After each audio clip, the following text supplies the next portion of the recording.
Bonsoir, bonsoir, bonsoir tout le monde. Bonsoir. Bonsoir Bandeko. Bonsoir. Bonsoir, bonsoir. En fait, c'est juste pour appeler ça info, juste un appel à la mobilisation. Bandeko, na zako sala direct oyoyo. C'est justement pour nako sengana bino, ko informer bino. Yenge ya Jenny, que nous avons prévu une grande manifestation contre la démarche à Rwanda, il y a construit Bandaku na village na Goma et tout ça. Donc voilà. Donc manif na biso zali c'est samedi 27 novembre à partir à midi biso tout na métro Monceau tokutana wana tokutana biso nyonso tokutana wana parce que toko continuer bonsoir Ndeko Mireille et tout ça. On ne doit pas continuer à laisser le Rwanda sakana biso. Et on ne doit pas continuer, il y a l'exactant la polémique sur les réseaux sociaux, sur ma musique, sur ma kambezangatina, sur des promesses, il y a libération en Congo. Le pays est en danger. Au moment où tozoloba occupation et bandiko koma vraiment effective. Bande konangai totelema. Bande konangai bonsoir bonjour. Donc pourquoi bonjour. Donc bande konangai en tout cas, message on a bengi pour na salaka kana informé que on organise une manifestation. Et même moi, je suis même pas l'initiateur. Il y a manifestation wana, mais j'ai trouvé la démarche était louable et il fallait na ko accompagner démarche wana. Mais tout le monde bah soi-disant bah leader, bah soi-disant bah makelele, on polémique sur des choses qui n'ont pas de sens. Mais mokeza kokende. La diaspora, bonsoir maman Colette, la diaspora qui est censée qu'on incarner, qu'on défendre Mboka. Il y a une initiative où ils allaient intéressant. Pour la relaxer que le peuple congolais n'est pas d'accord avec le Rwanda. Le peuple congolais n'est pas d'accord avec la politique de Chilombo. La politique de Chilombo, dénoncer la politique de Chilombo et sous la vidéo sur les réseaux sociaux. Et sous la polémique, na ba promesse de libération à Congo, autobanda kozela yango ba 20 ans yakate. Il faut que le peuple là où à Téléma. Bande komoza na Belgique bo Téléma. Biso toza na Paris toko bima le 27. Bande konangai toza na direction ya ambassade ya Rwanda. C'est vrai, périmètre Rwanda, ambassade à Rwanda, ba bouclier yango, ba lingi ba pousse na pembenité. Mais toko kende, to même ba kaliko, to même ba effigie, to ça la campagne, il y a dénonciation ya Rwanda et puis toza na période où il y a politique na mboka France. Mais l'élection est l'année prochaine. Venir en grand nombre dans le métro Monceau et qu'on permette biso de dénoncer ce qui se passe.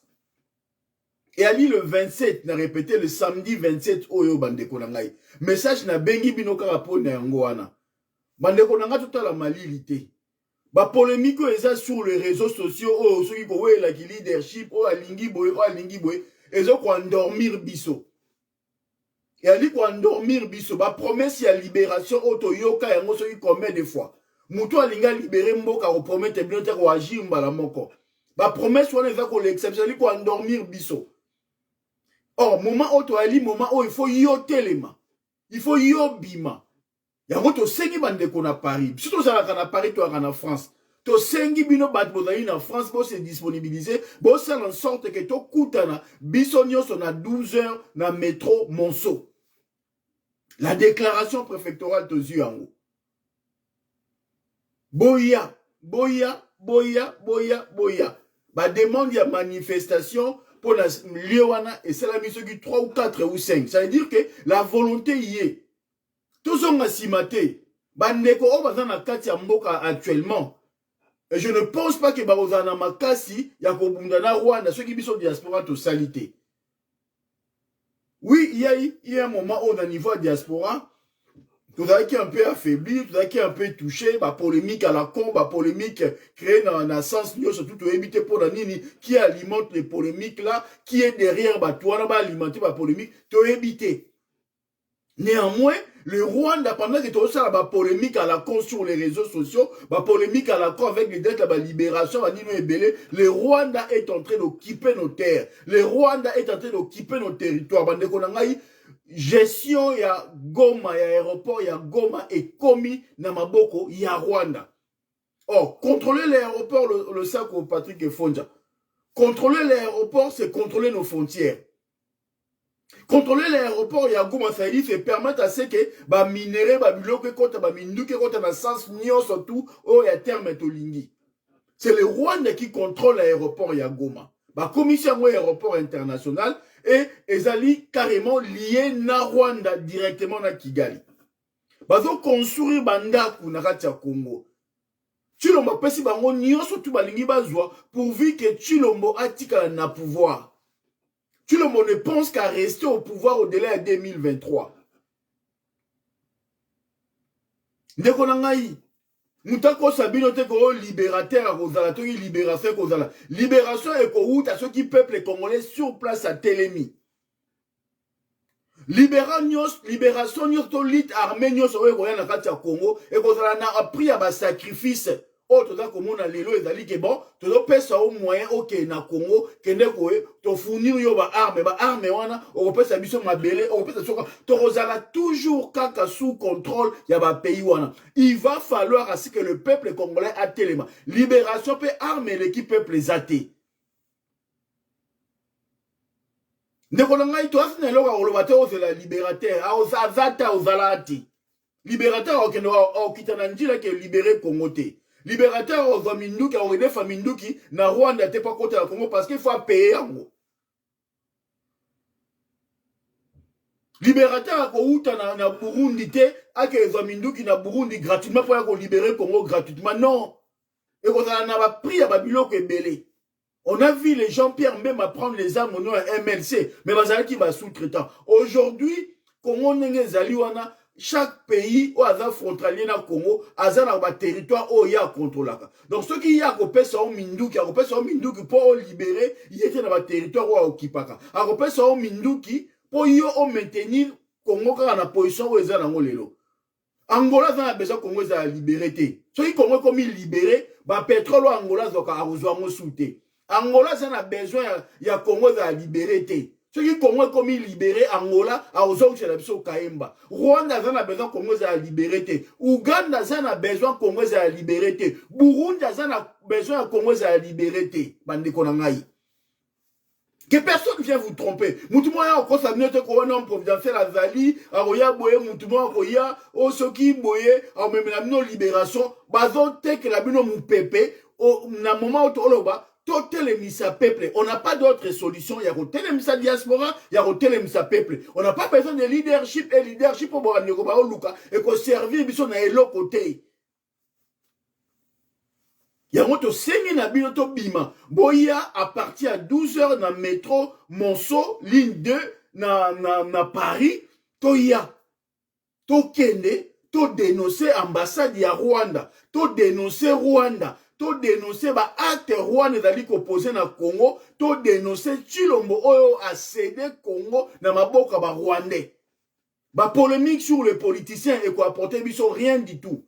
Ko finga ba politiciens du matin au soir et quoi apporter biso rien et quoi apporter biso solution te zamba liboso te to finga ba politiciens. Ce qui est important pour nous, to senga na peuple abima. Ce qui est important pour nous, to organiser ma manifestation, si quand vous allez, yo dans la Belgique, organise la manifestation devant l'ambassade de Rwanda. Tous à Paris, to organiser manifestation devant l'ambassade de Rwanda à Paris. Aux en Angleterre, manifeste-toi, organise, déclare des manifestations. To boy des polémiques à la con sur les réseaux sociaux. Bandeko, to zong en esprit à combat. To stala, où est la priorité? Est-ce qu'aujourd'hui, ba concert, to ba dialogue, to qui peut qu'on soit entre biso zali priorité? Je ne pense pas. La priorité zali lelo ya côté les misa diaspora, ko senga na diaspora, to focaliser misa na biso contre le Rwanda oyoyo. Lelo oyoyo azali ko accompagner Chilombo pour Chilombo à se maintenir. Le comportement affiché par le gouvernement de Chilombo est zali lié. ezali lié na approche pe na structure za nango na Rwanda. Chilomba za na une assurance que na otikala au-delà de 2023 parce que le Rwanda est derrière moi. Parce que la Belgique et le Rwanda font que un. Tu vois, yo dans la Belgique, on a eu polémique à ton midi pourquoi mobiliser peuple congolais à Belgique va qu'il y ait une ambassade à Rwanda. Tous organisés, tout qu'il y ait plutôt simultanément na Belgique manifestation devant l'ambassade à Rwanda. Le 27 dans Paris, manifestation devant l'ambassade à Rwanda le 27. Topima, tout tika ba polémique, tout tika ba discussion, tout tika ba promesse, tout sengane na peuple abima. Bande konangai muta ko sabinote, muta eb sabinote. L'Angola a un intérêt à libérer Congo te. Parce que aujourd'hui l'Angola a utilisé le pétrole na biso, a bloqué ba territoire na biso ba kaemba, a zoka ba minerai na biso. Et à la Babylone, on soit Zouaka, à Zouaka, qu'on maintenir Nango. Angola, on a besoin de Congo, Zalaka à Boye, na occupation à Boye. Ce qui m'ont dit, c'est que nous avons la COP, Angola, pas Angola, et on a besoin de Chilombo, à Kosibino. Ce qui m'ont dit, c'est que Rwanda, Rwanda, on a besoin de Congo, et Zalaka à Boye, pas de minerai na biso. Burundi, on a besoin de Congo, et Zalaka à Boye. Ouganda, pareil, ba Soudan, ba pays nyonso eza na frontière na Congo na ba Congo Brazzaville, ba lingi Congo ezalaka kaboui. Mutu mo lingi biso azate. Soko lingi Congo ebima, tom ebonga, to elonga efe libérame, mobiliser kaka peuple abima. Il n'y a pas d'autre solution. On n'a pas le temps de s'apprendre avec les politiciens. Ceux qui ba politiciens ba pesi date na bango, yo organise toi pour que yo omene osa ba plan B. Si on a un plan B, au Kani Mounoko, finga politicien, si on a un plan B, au Kani Mounoko, compromettre le peuple congolais, parce que la promesse n'a pas dit endormir le peuple. La promesse autre, c'est qu'on peut s'abattre à la libération au Congo, et à la promesse, il y a endormissement, parce que quand toi tu promets, le peuple congolais vendit à comment la libérateur est libéré. C'est très dangereux, le message Bozo Pessa. Merci, neuropasteur Flafi de Jésus. C'est très dangereux, le message, il y a ma promesse à libération. On n'a pas besoin d'Angola aider Congo. On a besoin de Rwanda aider Congo. On a besoin de Burundi aider Congo. On a besoin d'Ouganda aider Congo. Parce que Ouganda a un contrôle, il y a Uturi, il y a Congo, Beni, Butembo, a contrôlé Ango déjà. Le Burundi a contrôlé la Sud Kivu déjà. Ba mai mayo bomona ba banda bitumba ici la raté mindu ke zo uta Burundi banda ko libérer banda ba libérer ta mabele moko Congo te ba zo ta contrôle ya territoire mon côté bande ko ngai to sosola intérêt ni Rwanda za na Congo za la libérer rien zéro exacté intérêt ni Angola za na ya Congo za la libérer azong c'est la congolais ba pétrole azwaka azong c'est la congolais ba kaemba ba territoire wa botola o ba minéral Congo zali to sosola zo ba liboso maele sima to sosola congolais du pasate muto ko libérer Congo to yebilete pe azate muta ko libération Congo e ko uta na Kinshasa na libanda te muta ko sabinote muta endormir binote bo telema bande ko ngai. Combien de photos ça appelle ba message au libérateur abimi solution ezwami oh comment vous allez libérer oh boy tout ça batu na terrain oh boy on invite des gens à ba réunion toi na batu na terrain bozaka na batu na terrain bozalaka na batu na terrain tozalaka na ba solution tozalaka ba libérateur ba policier bazalaka mabe tozomona ba manifestation sala ma régulièrement bino bozalaka na batu na terrain ata mbuma lisasi ata ya nzinzi bo makanga tondima ki bozalaka na batu na terrain pourquoi bosala yango te. Tout ça c'est la logique ya ko endormir ya ko abrutir peuple. Au moment où le Rwanda est en train d'occuper nos terres là-bas, de construire banda quoi bloquer aéroport, bino awawa, bo créer polémique. Bo aniko finga entre bino na bino. Oh elongi boy. Oh mutasala boyete. Aya popote banda kala ça. Donc théâtre de chez nous, endormissement théâtre de chez nous, tout ça comme tyrannique à battu vers le bas. Au lieu de regarder plus loin, de voir qu'est-ce que nous pouvons faire pour que le Congo et l'Ongana Maboko, ya battu quoi la Chilombo. Alors diaspora, zoa maboko, zoa les choses en main. La diaspora, to sengi na bino boza les choses en main, to za la biso nyonso na Paris, et nazo ko senga na bandeko ya Belgique, c'est boko ko souda pe initiative, ya ko sala pe manif jour wana le 27, devant l'ambassade de Rwanda, parce que si benabiso zali Rwanda, parce que c'est le Rwanda qui est aujourd'hui au centre de l'action, et c'est Rwanda, il y a aussi la passerelle entre le puissance militaire, le puissance occidentale, n'a pouvoir, il y a Kinshasa. C'est lui l'exécutant, c'est lui qui a le plan, il y a déstabilisation, il y a Mokanabiso. Donc, tozonga, to focaliser Bitumanabiso autour, il y a Moutouana, le Rwanda, montrer à la face du monde que nous ne sommes pas d'accord avec ce qui se passe actuellement dans le Kivu. Balobaka, qui dit mon consent? Ça veut dire que ceux qui ont auto manifesté, tu lancé appel à la mobilisation pour partager vidéo, ceux qui t'ont limité dans la manif il y a le 27, ça veut dire que Biso toza d'accord à ce que le Rwanda a exploité l'aéroport Nabiso à Goma, ça veut dire que a exploité officiellement frontière Nabiso aérienne, na frontière terrestre. Déjà frontière terrestre, a un accord commercial Sénégal Chulombo, et zo bimezo que le Rwanda pour na raffiner. Alors, exploitation il y a aéroport international il y a Goma et après on a avion cargo et bana koya ko zaba biloko au Rwanda akwa ko raffinete et bima et kende en échange de ramener aussi les armes pour alimenter les choses ndenge bango balingi batikala. Donc, il faut tout élément. Voilà l'essence il y a direct nangai on a sali ndeko plafit aux ensemble nous sommes obligés ya ko sangisa ba nyonso ya ba Congo au Libanda, la diaspora, il faut tout sabino, la diaspora, tu rebunda autour d'individus, tu rebunda autour, il y a mouvement, tu as la biso promesse, mais tu rebunda, ceux qui t'ont coordonné ma action na biso, ceux qui t'ont coordonné ma aile na biso, moka monte dans la libérer, ceux qui ban na bazar divisé.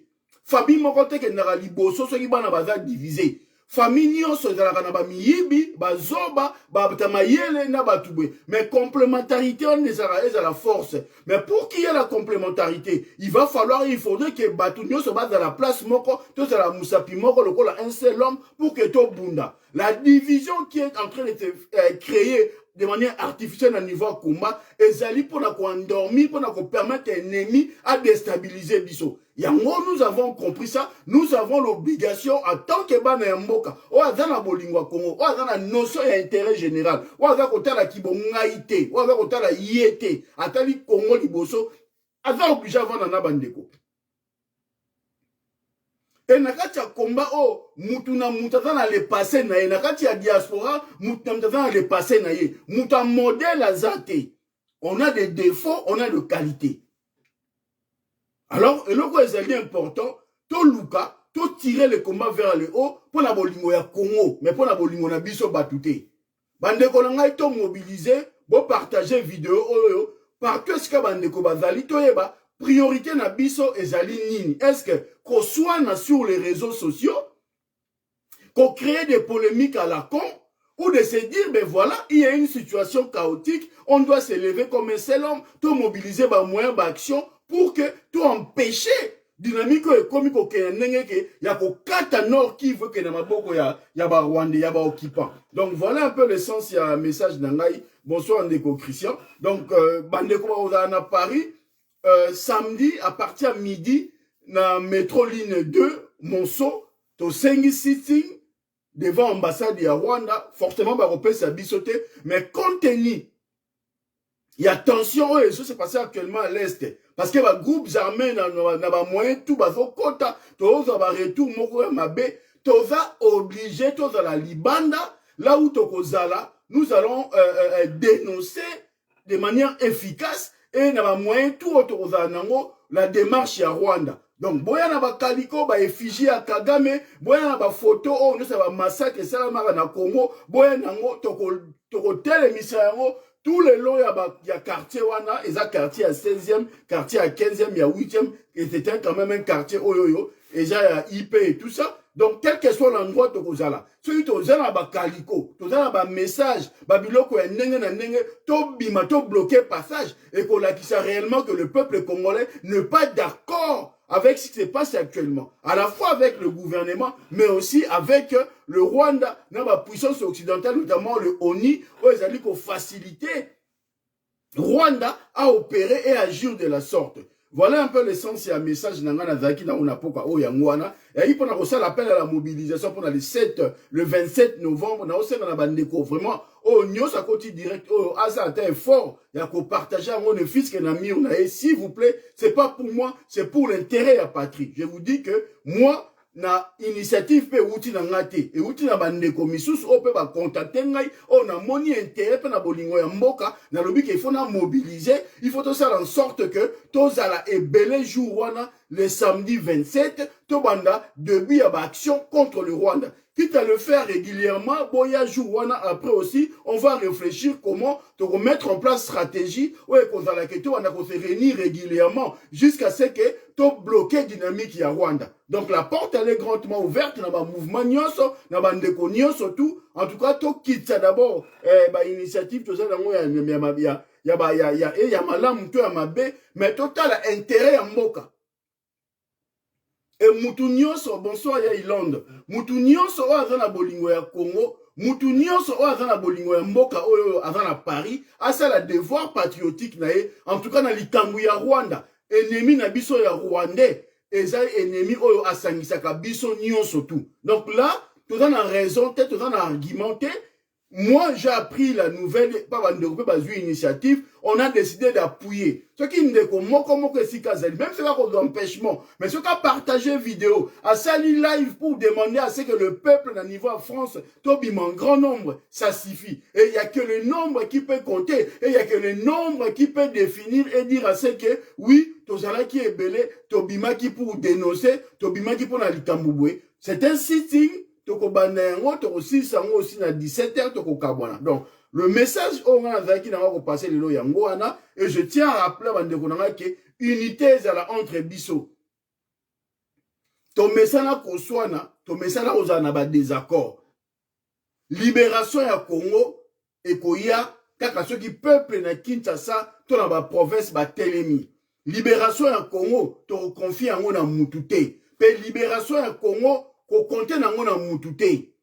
Bandeko nangai n'a répété encore une fois. Si nous voulons que les choses avancent, il faut bisogno surtout à liboke moko. Moutna moutasa la o ya ebi ko sala. Mais ceux qui moutabandi ko sala la bino va promesse bon retenir et là on a lobby et ali va promesse y endormissement pour vous endormir pour la longo la mieux na esprit à combat pe à lutte autozana yango. Le leadership aujourd'hui, c'est le leadership d'équipe, c'est le leadership d'ensemble, c'est la dynamique d'action. Autour il y a un projet, autour il y a un kamutoko mené. To gagner quand to zali fort. Mutumo azana monopole ya combattre. Mutumo azana leadership na combattre. Le leadership a toujours été le leadership d'équipe. Chacun là où il est a mobilisé ça là que fort na. Et nous pensons que seulement comme ça nous libérer mboka wana. Donc je lance encore un appel une fois. Il y a des voisins en Belgique, des voisins en France, en Allemagne, en Angleterre. Ceux qui devront réfléchir encore une fois de manière simultanée, tout ça la bisotou, le même jour, bah manif moko, et qu'on soit la plus efficace et aussi en sorte que tout pousser Rwanda à reculer. La Belgique a été complice. Alors moi je ne comprends pas les silences aux gens dans la Belgique, je ne comprends pas les leaders rebelles aux gens dans la Belgique, bah soit initiative pour organiser une manifestation. Je pense même 2 ou 3. Na osena na bandeko Placide, bandeko Patrick Fonja, bandeko Edi Menama, na bandeko Moussou, si vous pouvez prendre l'initiative, bonne initiative, on a pour que le 27, aussi na Bruxelles, Batouba Zala, nous à Paris, on va le faire. Quoi qu'il en soit, tous à la 2, tous à la 3, Moule Beta et Beta T, Tokoya, pour dénoncer. Et ce que vous alliez belé, et que vous allez encore davantage pour Nabiso. Nasukia wa Ingeta, merci na bandeko Balandingai, partagez au moins la vidéo pour que le message passe. Le message est à répondre à appel à la mobilisation. Merci.